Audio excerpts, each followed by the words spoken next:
Selamat menyaksikan. Dimulai dengan film yang berjudul Hidden Strike.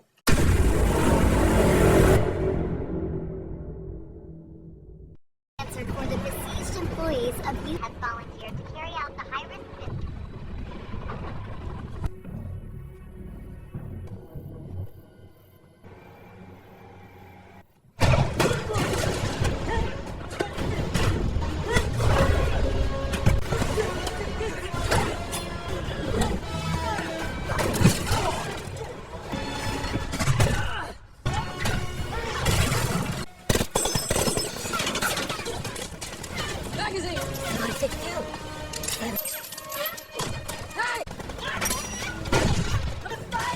It's in the bin!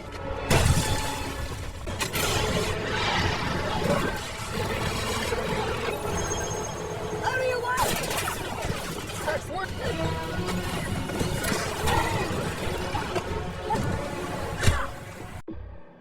Film dibuka dengan ditampilkannya sebuah kilang minyak Yutim Oil di Timur Tengah yang terus mendapat serangan dari tentara bayaran. Untuk menyelamatkan para pekerja yang terjebak di dalam kilang minyak tersebut, tim pasukan khusus Tiongkok dikirim untuk melakukan evakuasi ke tempat yang lebih aman. Dan inilah komandan dari tim pasukan khususnya yang bernama Dragon Luo. Mendarat di lokasi, tim disambut oleh kepala operasi Yutim Oil yang bernama Profesor Cheng. Dijelaskan bahwa para penjati itu terus menyerang kilang minyak ini hampir setiap hari demi menguasainya. Tercatat ada 498 orang yang harus dievakuasi dari sini. Scene berpindah ke sebuah desa di Timur Tengah. Pria yang sedang berlatih golf ini adalah Chris, tentara bayaran yang memilih pensiun.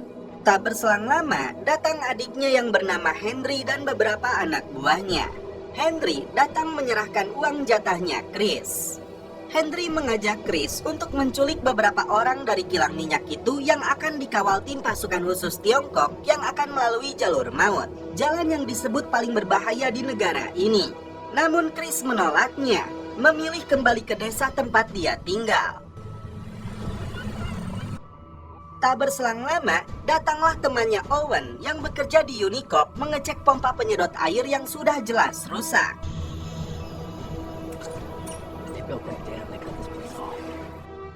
Meski minyak sangat melimpah di wilayah ini, tapi air jauh lebih berharga.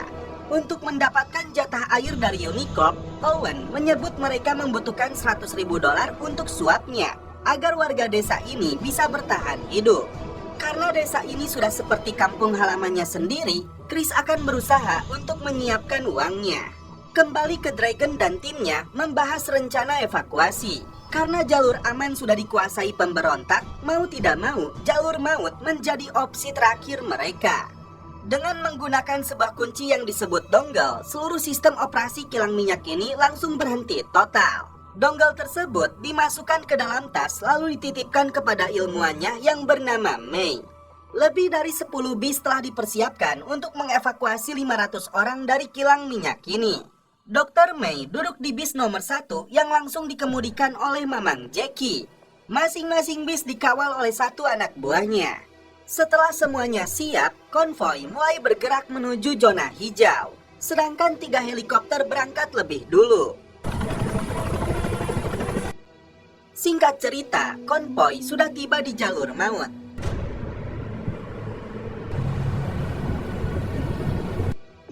Tragisnya, selama perang banyak korban berjatuhan di lokasi ini. Dragon menugaskan timnya untuk tetap waspada. Inilah yang terjadi ketika Dragon memilih tancap gas meski ada beberapa mobil yang diduga sebagai jebakan.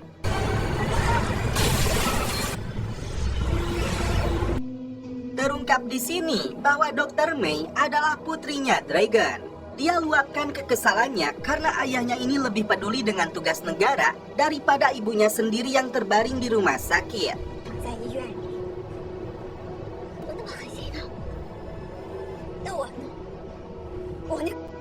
Tiba-tiba, konvoi dihadang badai pasir, padahal sebelumnya BMKG tidak mencatat adanya cuaca buruk seperti ini. Masalah mulai muncul karena Dragon kesulitan berkomunikasi dengan timnya. Dan tiba-tiba musuh mulai melancarkan serangan. me?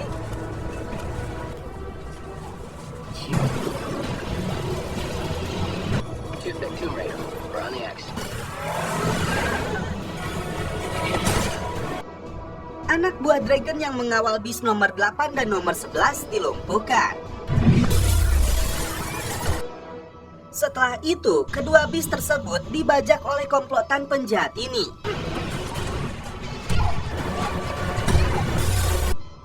Lalu dibawa ke lokasi lain.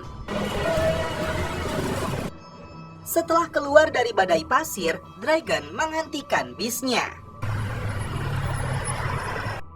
Timnya pun dikumpulkan. Dragon baru sadar bis nomor 8 dan nomor 11 menghilang. Terlihat menuju arah timur. Dari bis tersebut, Henry hanya membawa 5 orang saja untuk dijadikan sandera. Chris sempat tidak setuju, namun sebagai tentara bayaran, mereka hanya melakukan perintah. Untuk mengejar 2 bis yang hilang itu, Dragon meminta 2 helikopternya berputar kembali. Dragon meminta May ikut dengannya karena dia lebih mengenal wilayah ini.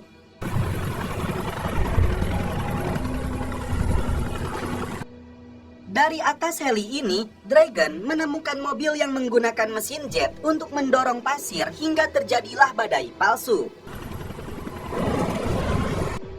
Setelah dilakukan pencairan, Dragon menemukan anak buahnya yang mengawal bis nomor 11.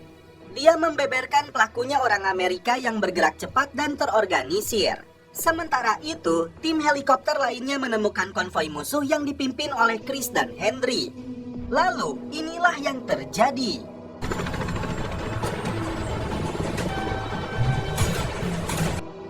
Helikopter akhirnya jatuh setelah terkena tembakan.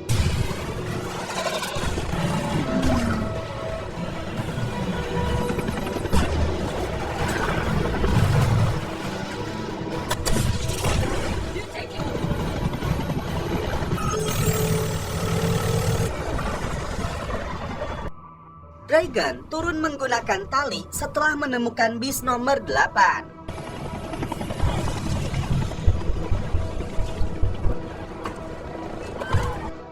Sebagian besar penumpangnya ditemukan, namun 5 lainnya dibawa kabur para penjahat itu. Chris meluapkan amarahnya kepada Henry karena ingin tahu siapa yang telah menyewa mereka. Ternyata si Owen dari Unicorp otak dari penculikan ini. Di luar dugaan, tentara bayaran itu menculik Profesor Cheng dan asistennya. Owen juga tidak mengelak bahwa dia dalang dari berbagai serangan yang dilakukan ke kilang minyak. Semuanya demi menguasai cairan paling berharga itu untuk meraup kekayaan. Owen meminta Chris menjauhkan Dragon dan tim pasukan khususnya. Dan sebagai imbalannya, Chris akan mendapat cipratan uang yang sangat besar darinya. Karena Owen mengetahui Chris membutuhkan air untuk desanya. Tidak mau berurusan dengan penjahat serakah seperti Owen, Chris memilih kembali ke desa. The money we gotta finish. Get out of here while you... Dia menyuruh adiknya membawa uang jatah pekerjaannya jam 4 sore. Di luar dugaan, ini yang terjadi.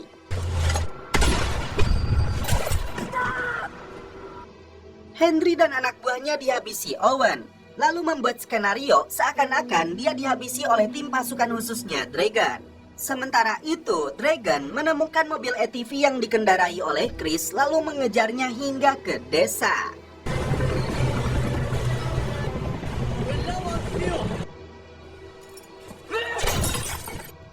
Lalu datanglah bocah desa mengajaknya main bisbol. Tak berselang lama, Dragon datang untuk membalas kematian orang-orangnya. Come for my people. Tapi Chris menyebut dia salah orang. Malaysia. I came for my people. Karena adiknya tidak kunjung datang, Chris pergi untuk menyusulnya dibuntuti oleh Dragon. Chris terkejut saat menemukan Henry sudah tidak bernyawa.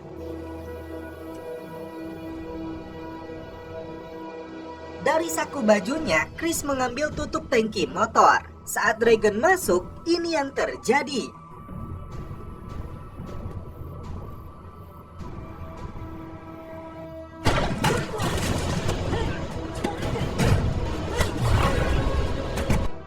Pertarungan yang epik diperlihatkan Mamang Jackie dan aktor John Cena.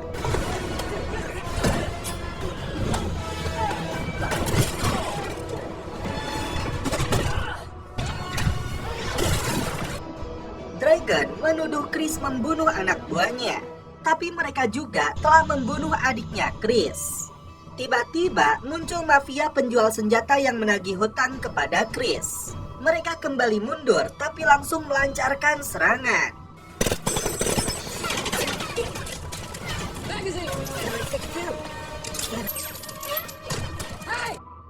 Serangan berhenti setelah keduanya melemparkan puluhan granat.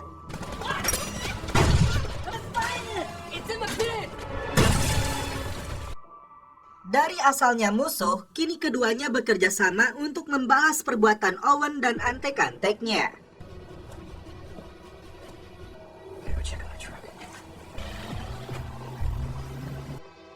Kembali ke kilang minyak, Owen tidak berhasil mengaktifkan kembali kilangnya karena dibutuhkan dongle dan kombinasi kodenya. Karena Profesor Cheng menolak, satu persatu anak buahnya ditembak mati. I'm just thinking we bind.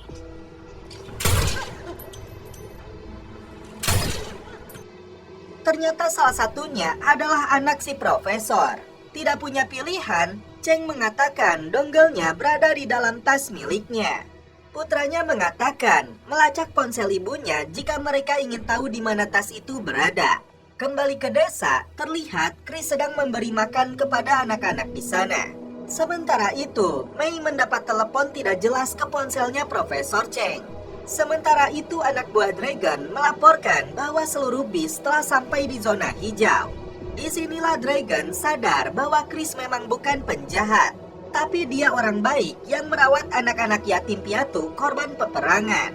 Tidak mau kalah, Dragon ikut menghibur anak-anak ini.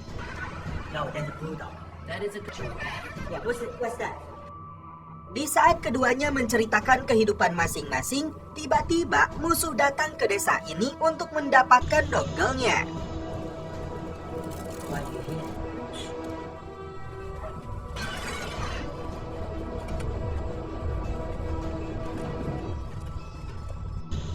Kedua anggota pasukan khusus ini bekerja sama untuk menghabisi mereka satu persatu.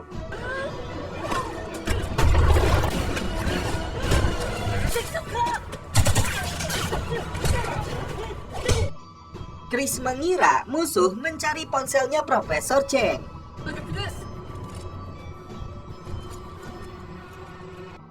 Saat musuh mengepung, seluruh warga desa berkumpul balik mengepung para penjahat ini menggunakan bambu runcing.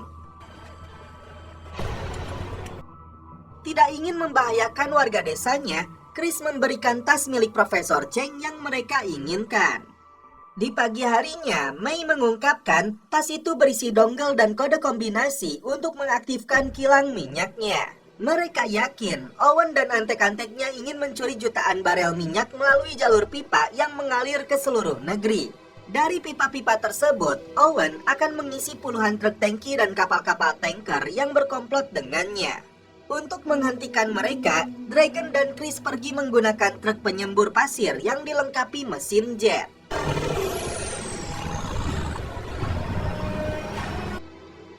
Setelah mendapatkan tasnya, Profesor Cheng dipaksa mengaktifkan kembali kilang minyak ini.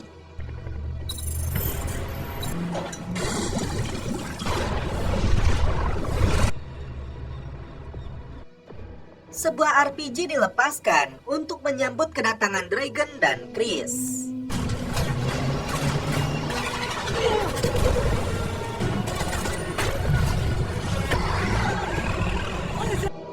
Keduanya kembali beraksi melawan puluhan musuh.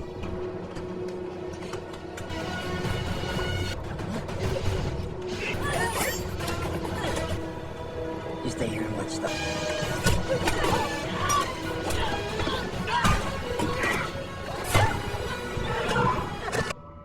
Kerjasama yang sangat epik diperlihatkan keduanya untuk mengambil alih pusat kontrol kilang minyak ini.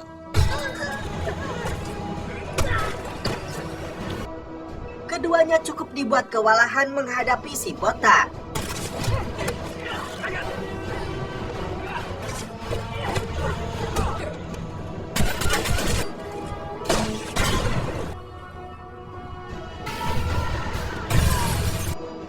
Dragon menyuruh Chris pergi mengejar si Owen. Datanglah Mei tepat waktu membawa mobil kesayangannya Chris yang bernama Susie. Sementara itu, Dragon masih berjibaku menghadapi si botak. Pengejaran yang dilakukan Chris diwarnai baku tembak.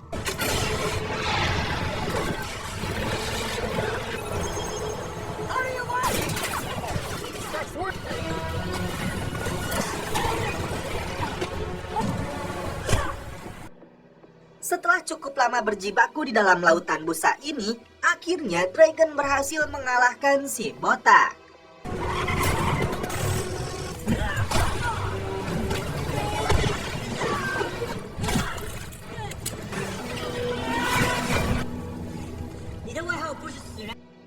Sedangkan Chris harus kehilangan truk kesayangannya yang hancur setelah gagal mendarat.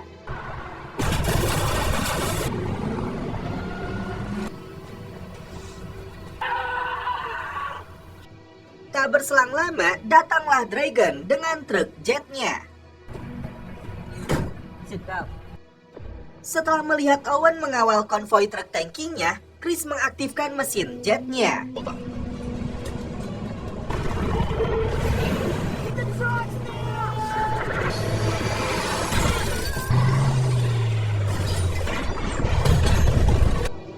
Pembalasan dendam dua anggota pasukan khusus ini belum berakhir, karena tersisa si Owen yang kembali kabur.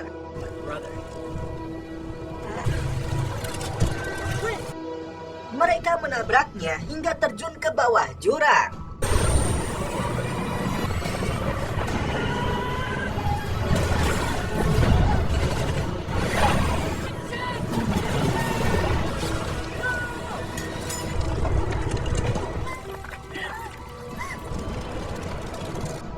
Owen mengira dirinya akan selamat, sementara Dragon dan Mei bergelantungan. Namun, ini yang terjadi.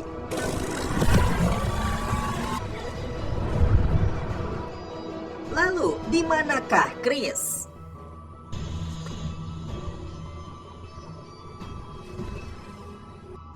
Disinilah Mei minta maaf karena salah menilai ayahnya. Ternyata Chris berhasil selamat. Akhirnya para penjahat kapal tanker itu ditangkap oleh anak buah Dragon. Sedangkan Dragon dan Chris berhasil mendapatkan air sumur untuk warga desa.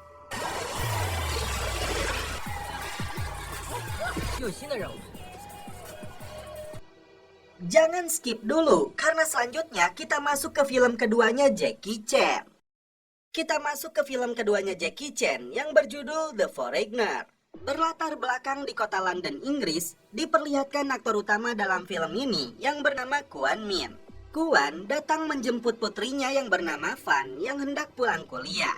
Mereka mampir ke toko baju karena Fan ingin membeli sebuah gaun untuk acara pesta dengan pacarnya. Seorang pengendara motor dengan memakai helm full face terlihat mencurigakan. Saat Kwon ingin memarkirkan mobilnya, muncullah mobil lain yang rusuh hingga membuat mobil mereka bertabrakan. Saat Kwon keluar dari mobilnya, inilah yang terjadi. Akibat ledakan tersebut, banyak korban berjatuhan. Kwon bangkit untuk mencari keberadaan anaknya. Tak berselang lama, seorang jurnalis bernama Ian Wood dari Metro Desk mendapat telepon dari salah satu sayap autentik Aira yang mengaku bertanggung jawab terhadap ledakan di Bank OBT Knightsbridge dengan kode Punix. Bank Inggris akan menjadi sasaran mereka selama Badan Keuangan Inggris mendukung penjajahan terhadap Irlandia Utara. Faktanya, serangan ini akan mempengaruhi perjanjian damai antara Irlandia dan Inggris. Sementara itu di TKP, polisi dan petugas medis berdatangan untuk melakukan evakuasi dan pertolongan kepada para korban. Jurnalis Ian yang tiba di lokasi langsung mengabadikan momen menyedihkan ini, terutama saat melihat Kwon memeluk putrinya yang telah tewas akibat kekejaman kelompok teroridal. Di sebuah lokasi rahasia, terlihat 4 orang pelaku peledakan. Any problems? So long as we stay put. Scene berpindah ke Belfast, Irlandia Utara. Seorang wakil menteri Irlandia bernama Liam Hennessy sedang asoy celepot. Kekasih gelapnya ini bernama Maggie. Dia mendapat kabar ledakan bom yang terjadi di Inggris.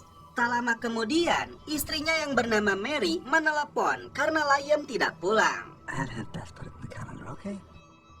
Kembali ke Kwan yang merasa hidupnya sudah hancur. Karena putri sematawayang satu-satunya kini harus pergi meninggalkannya dengan cara tidak wajar. Melalui sambungan telepon, Liam berkomunikasi dengan anggota kabinet bernama Catherine dari Inggris. Selama 19 tahun, Liam berjuang mati-matian untuk mempertahankan kedamaian antara Inggris dan Irlandia. Dan kini ada pihak lain yang menginginkan kembali pertumpahan darah. As Irish Deputy Minister, I need something, Kate. Mereka mengingat kembali 40 pelarian tersangka dari berbagai kasus kejahatan, termasuk pembunuhan yang mendapat pengampunan kerajaan Inggris dan salah satunya sepupu Liam. Dalam kesehariannya, Kwan adalah pemilik restoran. 2 orang agen datang untuk menemuinya, karena mereka menemukan sebuah barang yang ditemukan di TKP yang diketahui milik anaknya. Kwan meminta pelaku segera ditangkap dan dihukum. Now that we're all here, Liam bertanya kepada seluruh anggota komite Aira apakah mengetahui tentang kelompok autentik Aira. Apakah mereka sama dengan Aira atau kelompok lain?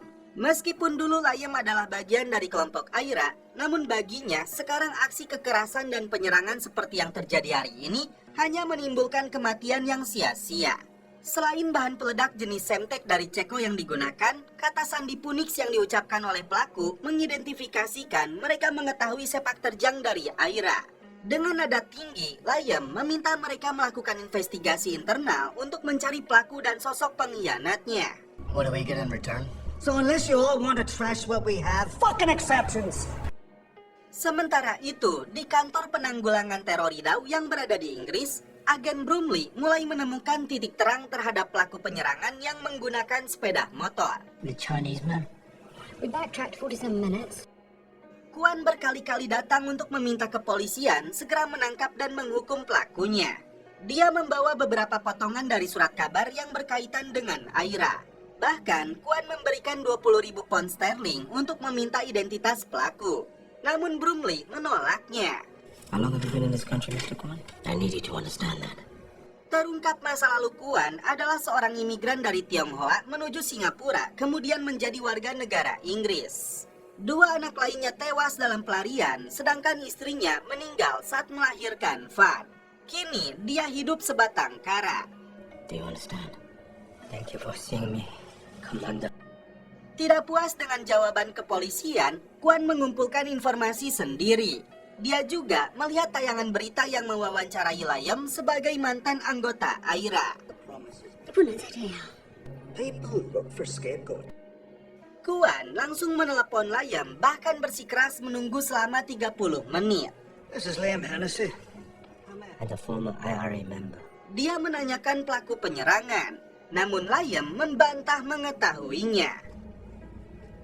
Tidak menyerah, Kwan meminta kontak orang yang mungkin berhubungan dengan kasus ini. Liam kembali menolak, namun jawaban itu tidak lantas membuat Kwan percaya dengan omongannya. Selain membakar foto keluarganya, Kwan juga membakar berkas yang berkaitan dengan pembantaian putrinya oleh perompak Thailand saat menjadi imigran. Sebelum pergi, Kwan memberikan restoran ini kepada teman lamanya yaitu Lam. Raut wajahnya menunjukkan kesedihan, kekecewaan, dan marah yang terpendam. Dia bertekad untuk mencari pelaku dengan tangannya sendiri.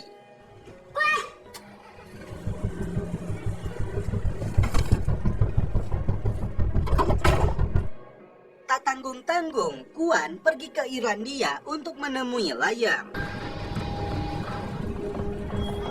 Yes, I will keep trying this. Please, I would like to speak to Mr. Hennessy. Pihak keamanan menemukan sebuah pisau lipat army. Dia sempat dikeluarkan kembali, namun Liam akhirnya menemui Kwan. People in Belfast won't take and been affiliated with the IRA. Kwan kembali meminta bantuannya untuk menemukan pelaku pembunuhan putrinya. Bahkan Quan membuat perumpamaan bagaimana jadinya jika pembunuhan itu terjadi kepada putrinya. Karena Liam tetap menolak, Quan langsung pergi. Dia sempat masuk ke toilet, menggantung 2 botol minuman yang dihubungkan dengan sebuah utbray dan korek api cekes. Saat Quan pergi, ini yang terjadi. Liam tidak mau memberikan keterangan kepada polisi bahwa Quan pelakunya. Tak lama kemudian, Quan kembali menelepon. Liam langsung tersulut emosinya karena telah berani meledakkan kantornya. Quan kembali meminta Liam untuk menyebutkan nama pelaku, dan untuk kesekian kalinya, Liam membantah mengetahuinya. Kembali ke Lost Man, kali ini Quan kembali menunjukkan kemampuannya dalam meracik es cincau yang bisa menimbulkan ledakan. Lalu, siapakah sebenarnya Quan? Kali ini, sasaran Quan adalah anak buah Liam. Dia memberi kejutan kepada mereka saat hendak menaiki mobilnya. Not needed, but a nice touch. Tak diduga, mereka berhasil menemukan lokasi penginapan Quan. Wait for me, I'm on my way. It's all being taken care of. Dia berusaha untuk kabur, namun dihadang oleh mereka. Sempat terjadi pertarungan di antara mereka. Di luar dugaan, Quan memiliki kemampuan tempur padahal dia hanya seorang pemilik warteg.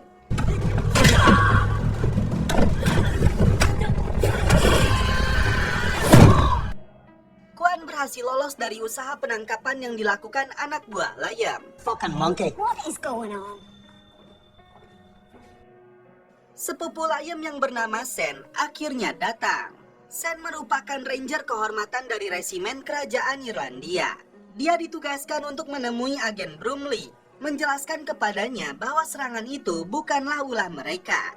Should anyone to be discreet? Saat Liam menemui kekasih gelapnya, dia langsung mencelepotnya. Diam-diam, seseorang mengirim foto perselingkuhannya itu. Sen menemui Brumley untuk memastikan Aira tidak terlibat dalam serangan itu. Mereka sedang melakukan penyelidikan untuk menemukan pembelotnya. Kemudian, mereka akan merubah kata sandi di serangan selanjutnya untuk menjebak otak pelaku. Satu syarat yang diminta Brumley, temukan pelakunya, namun pihak Inggris yang akan menanganinya. Menurut anak buah Liam, di kamar penginapan Quan, mereka menemukan racikan 4 rakitan petasan dengan daya ledak tinggi yang bisa menghancurkan sebuah truk.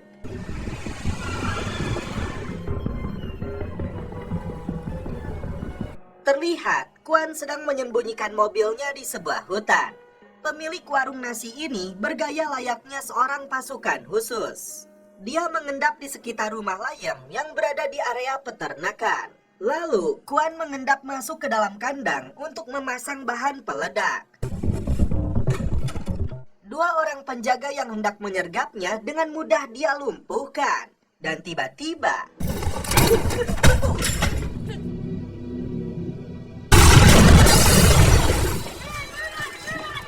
karena ledakan tersebut, Liam dan Mary cukup terkejut. Problems been dealt with. Well, I wasn't asking for your permission. It's not worth the risk. Di tempat lain, pelaku penyerangan kembali merakit petasan dengan daya ledak yang jauh lebih tinggi. Mereka berencana meledakkan salah satu armada milik Ratu Inggris. Tiba-tiba, mereka mendapat pesan perubahan kata sandi. Di pagi harinya, teror kembali dilakukan Quan dengan meledakkan salah satu mobil anak buahnya Liam menggunakan peledak nitro yang dipicu dari jarak jauh. Those woods, that's where I'd be. Karena kejadian itu, anak buah Liam langsung meluncur ke arah hutan. Di hutan inilah, Mamang Jackie menunjukkan skillnya bak seperti Rambo.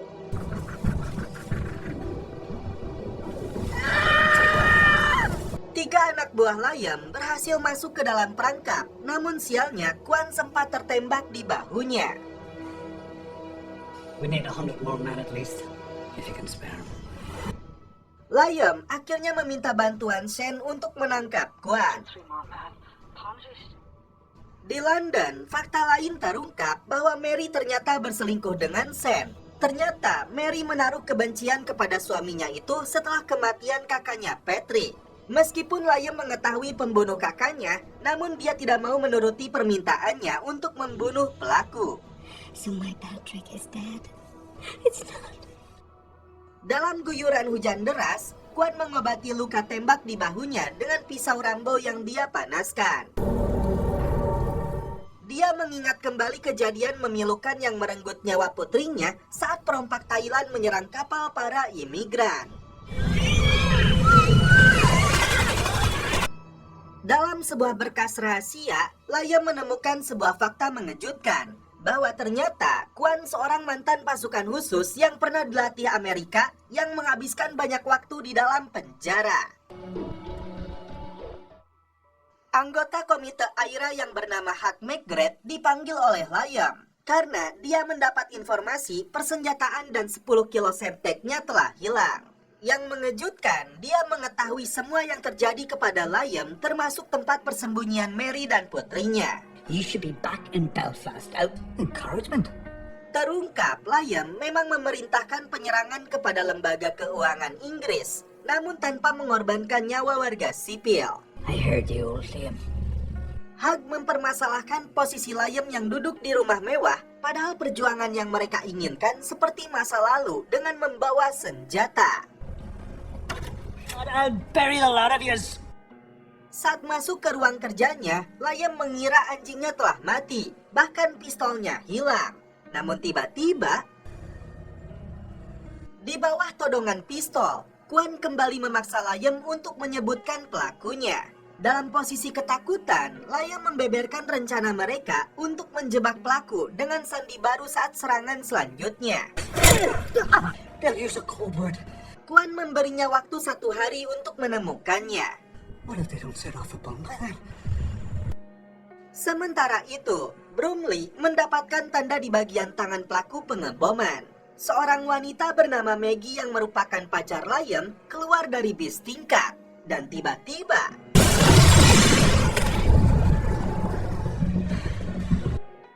ledakan itu sampai ke telinga Liam. Sam yang baru tiba langsung melakukan tugasnya melakukan pengejaran kepada Kwan. Bromley menghubungi Liam. Kali ini diketahui pelaku tidak memberikan sandinya. Menurut Liam, hanya 2 orang yang mengetahui dengan apa yang terjadi, yaitu dia dan Shane Morrison. Selain Bromley, Cat juga menekan Liam karena serangan itu telah menewaskan 16 orang dan 32 lainnya terluka. It's out of my hands, man. Cool when you have something. Bahkan pihak Inggris akan mengerahkan militer ke wilayah Irlandia jika pelaku tidak diserahkan dalam waktu 48 jam. Liam semakin putus asa karena perjuangannya selama 19 tahun untuk menjaga perdamaian bisa berakhir menjadi peperangan. Anak buah Liam menemukan sebuah fakta mengejutkan, hubungan gelap Mary dan Shane. Bahkan Mary melakukan komunikasi dengan McGrath. Kelompok teroridau hendak merencanakan serangan ketiga saat agenda konferensi di Roma. What about our meal? Sementara itu, dari hasil rekaman CCTV, Bromley menemukan identitas pelaku sebagai Patrick O'Reilly dan sosok yang ditemuinya adalah McGrath.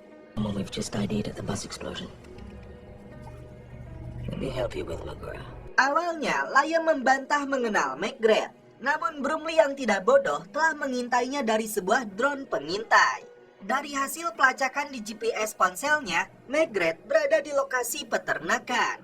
Sebuah helikopter yang membawa pasukan khusus siap mendarat untuk menangkap McGrath. Atau opsi lainnya, Liam menginterogasi McGrath dengan caranya untuk mendapatkan nama dan lokasi pelaku. Liam yang sudah geram langsung menodong dan menembak kaki McGrath. Plan had no balls.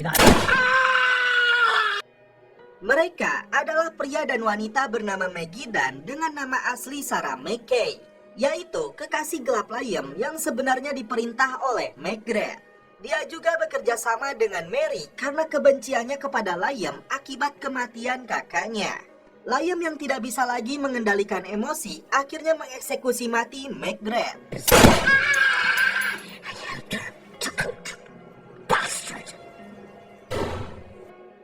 Maggie rupanya mendekati Ian Wood. Diam-diam dia mengganti baterai laptopnya dengan bahan peledak yang sudah mereka persiapkan. Sen berhasil menemukan lokasi persembunyian Kwan. Dan tiba-tiba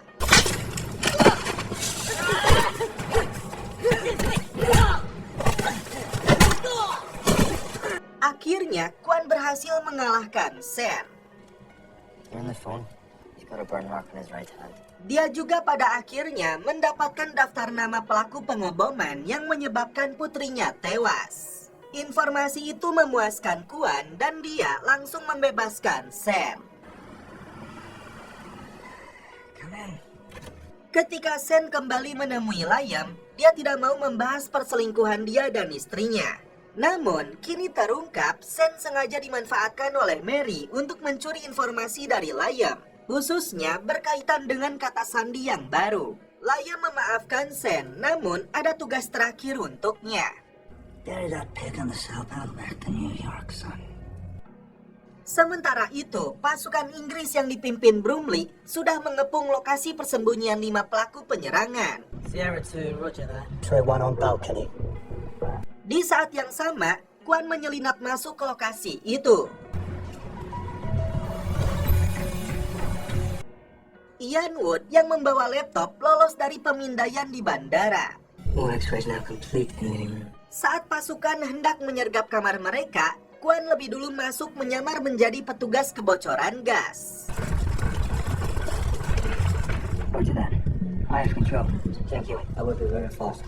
Kwan bahkan melihat salah satu pelaku dengan tato di tangannya sesuai petunjuk yang dia peroleh. Saat mereka membuka tasnya, ini yang dilakukan Kwan.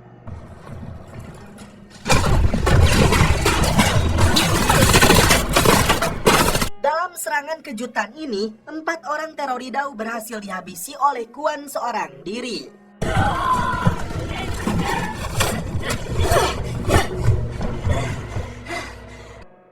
Saat pasukan menerobos masuk, mereka hanya menemukan si Maggie yang masih hidup, sedangkan Kwan berhasil lolos.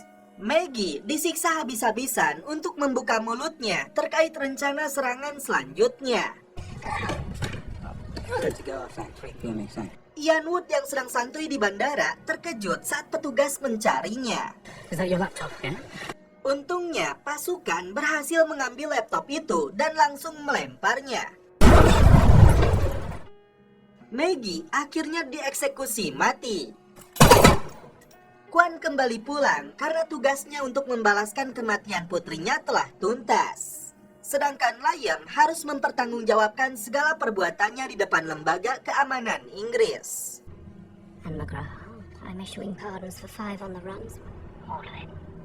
Dan tugas terakhir Sen adalah mengeksekusi mati Mary. Liam yang baru saja sampai dikejutkan kembali dengan kedatangan Kwan. I gave you the names like I said. Dia dipaksa untuk menyebarkan foto perselingkuhannya dengan Maggie. Goodbye, Mr. Hennessy. Kwan pun kembali ke restorannya. Meskipun Brumley mengetahui keberadaannya, namun dia juga merasa berhutang budi kepada Kwan. Dan akhirnya Kwan kembali menjadi pedagang nasi bungkus. Dan setelah itu, film pun berlanjut ke film ketiga.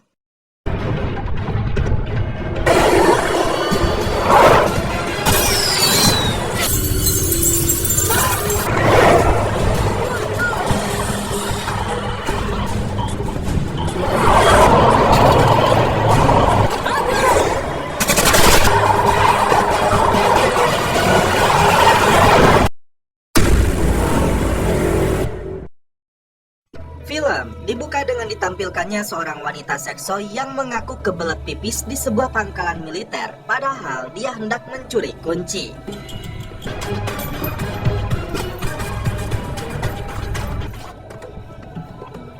Di waktu yang sama, seorang pria menggunakan kostum khusus terciduk menyusup ke dalam pangkalan militer ini, lalu dikejar puluhan tentara.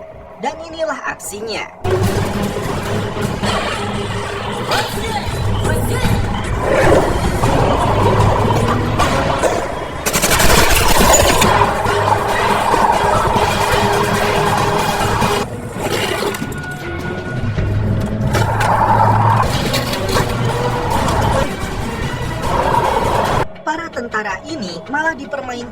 pria berkostum tersebut.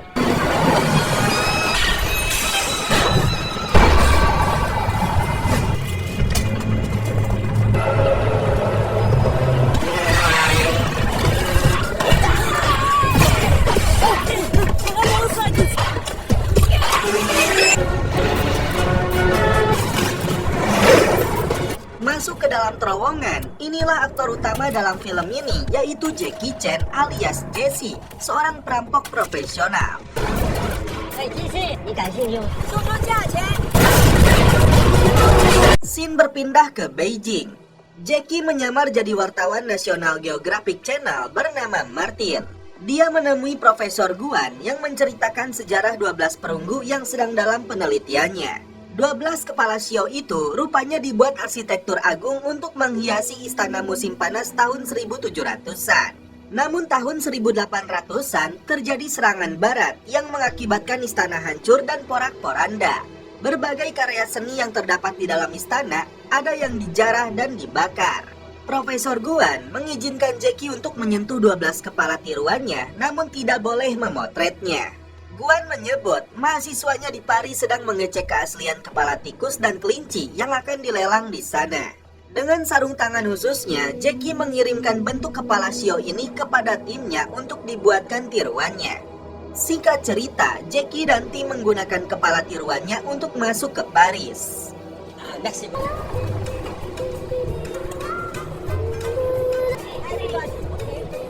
Kembali mengaku sebagai wartawan National Geographic, Mamang Jackie menemui Choco, ahli benda kuno yang bergabung dengan para relawan seluruh dunia untuk mengembalikan peninggalan yang hilang. Dari informasi yang Jackie dapatkan, 2 kepala perunggu itu berada di dalam kastil milik Pierre. 职业习惯。 Tidak mau buang waktu, dari atas pohon ini Jackie lebih dulu mengintai kastilnya sebelum melakukan aksi pencurian. Sementara itu, 2 anak buahnya membantu Jackie dari dalam mobil. Inilah aksi yang dilakukan Jackie saat menyusup ke dalam kastil. Di dalam ruang perpustakaan ini, Jackie menemukan ruang rahasia yang bisa dibuka dengan kombinasi angka.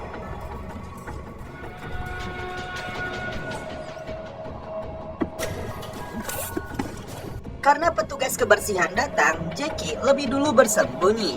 Namun ketika melihat susunan buku-buku tersebut, disinilah Jackie yang cerdas menemukan cara untuk membukanya. Akhirnya, Jackie berhasil masuk ke dalam ruang rahasia kastil ini.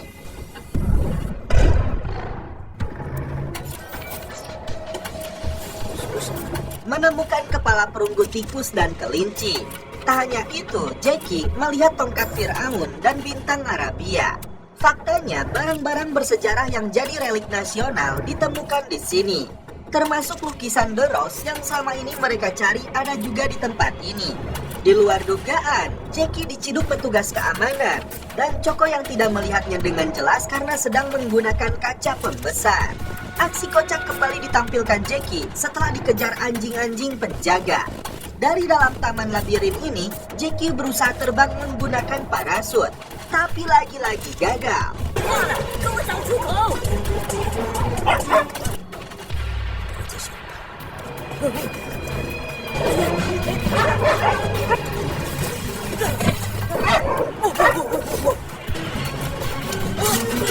Dan akhirnya Jackie berhasil keluar, namun Choco melihatnya. Jackie berjanji akan menjelaskannya kepada Choco. Salah satu kepala shio-nya direbut Choco. Dan setelah itu, dia kembali terbang lalu dijemput oleh Simon anak buahnya. Kembali menemui Choco yang menyimpan salah satu kepala shio-nya. Jackie pura-pura mengaku berasal dari organisasi dunia non-profit yang mengembalikan kepala perunggu ini ke pemerintah Cina. Ternyata, para petugas keamanan kastil mengejar mereka.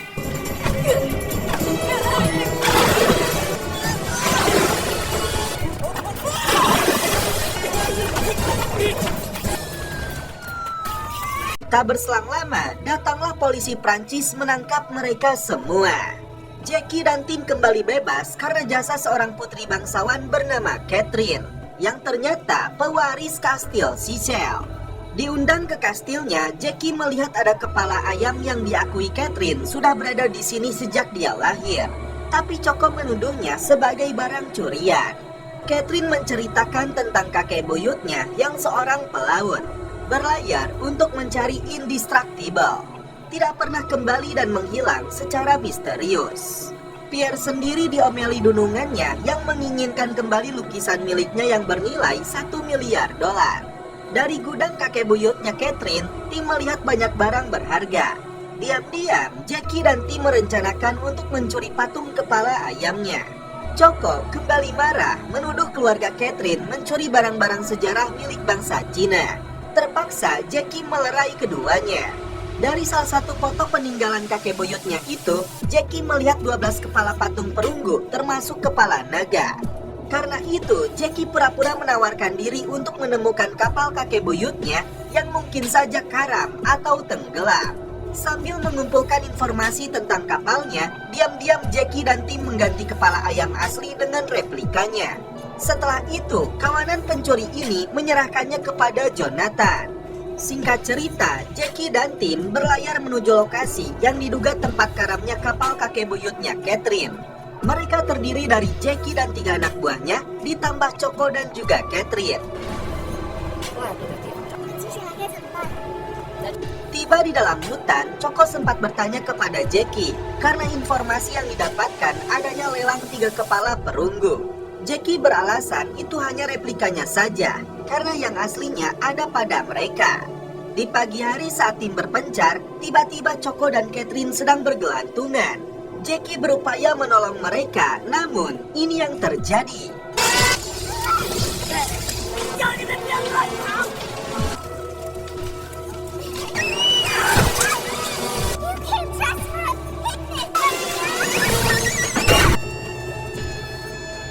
Beruntung, ketiganya mendarat dengan selamat. Karena kaki Choco terkilir, Jackie kembali memperbaikinya. Dan ternyata Jackie dan Tim berada di atas kapal kakek buyutnya Catherine yang karam, termasuk Indestructible yang ada di atasnya. Catherine sendiri menemukan cincin kerangka manusia yang dia yakini adalah kakek buyutnya. Dan ternyata di sana terdapat kepala perunggu lainnya. Sedangkan David dan Simon menemukan bongkahan kayu yang berisi ratusan batang emas. Jackie dan Tim memikirkan cara membawa bongkahan kayu ini ke atas kapal.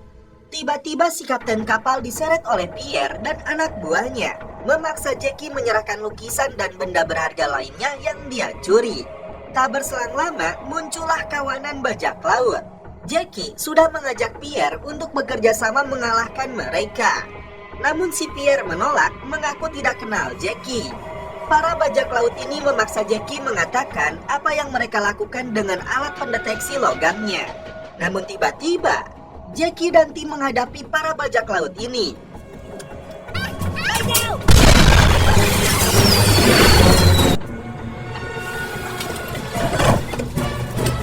Begitupun dengan Choco dan Catherine.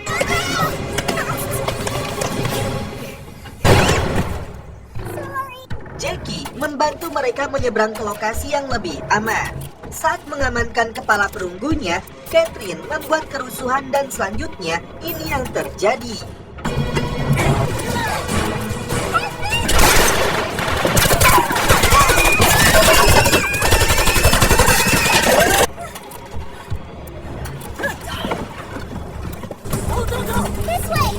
Tim mencari cara membawa 4 kepala perunggu termasuk batang pohon yang berisi emasnya.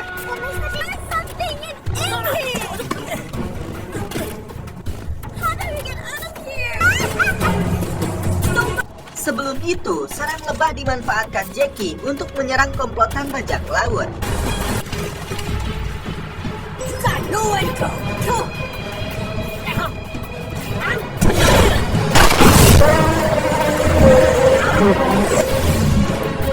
Batang pohon itu meluncur setelah tim naik ke atasnya sampai mendarat di atas laut.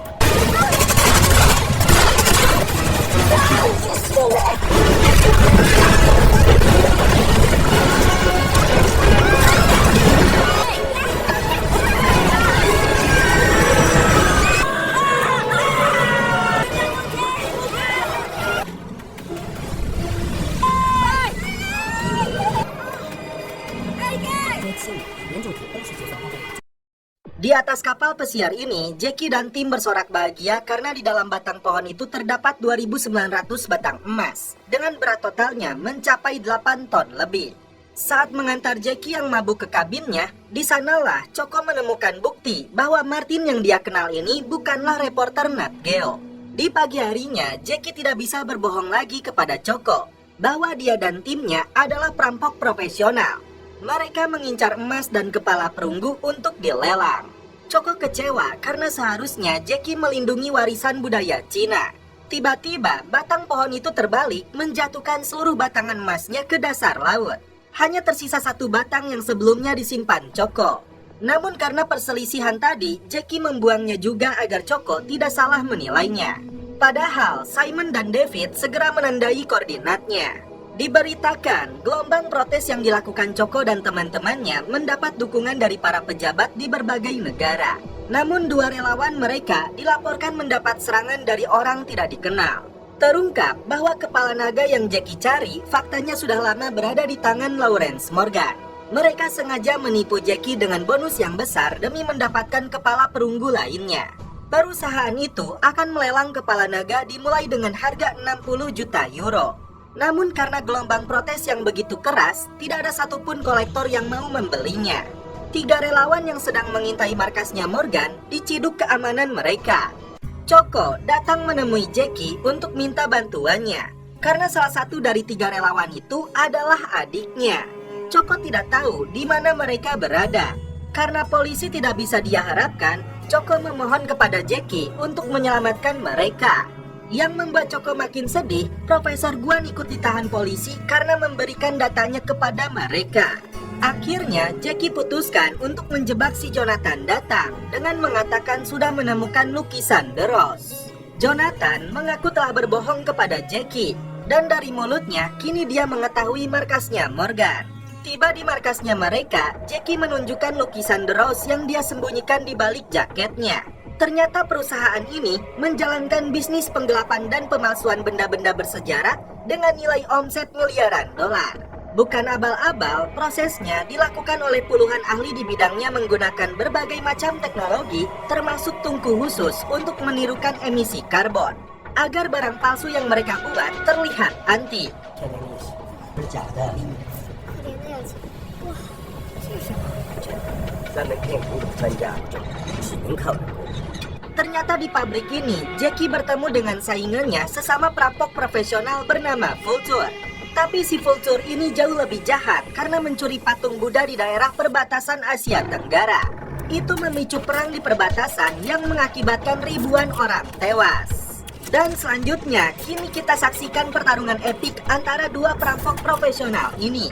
Pertarungan berjalan seimbang.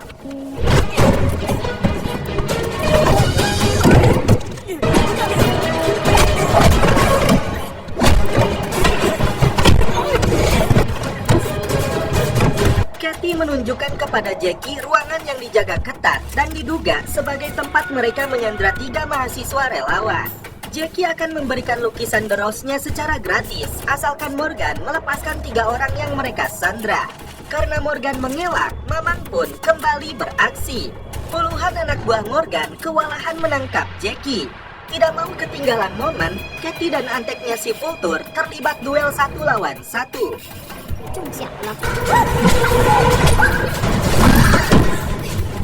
Di saat Jackie melumpuhkan beberapa anak buah Morgan, suhu dalam tungku pemanas ini meningkat drastis.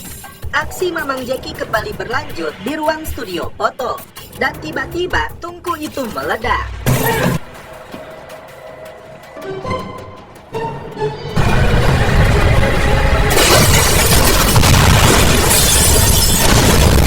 Akhirnya, Jackie berhasil melepaskan adiknya Choco dan 2 temannya dari ruang penyekapan. Datanglah Lawrence Morgan melihat pabriknya sudah porak-poranda. Dia marah kepada anaknya sendiri karena mereka tidak menculik orang, meski berbuat jahat dengan memalsukan barang. Jackie dan 3 mahasiswanya dilepaskan, tapi lukisan The Rose itu diambil sebagai pengganti kerugiannya. Pabrik ini ternyata akan Lawrence hancurkan karena Interpol sedang memburunya. Karena bisnisnya ikut hancur gara-gara gelombang protes yang dilakukan mahasiswa, Lawrence menyuruh Vulture melemparkan kepala naganya ke atas Gunung Merapi sebagai bentuk pelajaran kepada dunia bahwa tidak ada satupun barang lelangnya yang dibeli. Vulture dan dua anak buahnya terjun dari atas pesawat membawa kepala naga untuk dijatuhkan di atas Gunung Merapi. Tiba-tiba muncullah Jackie untuk menyelamatkan barang bersejarah itu.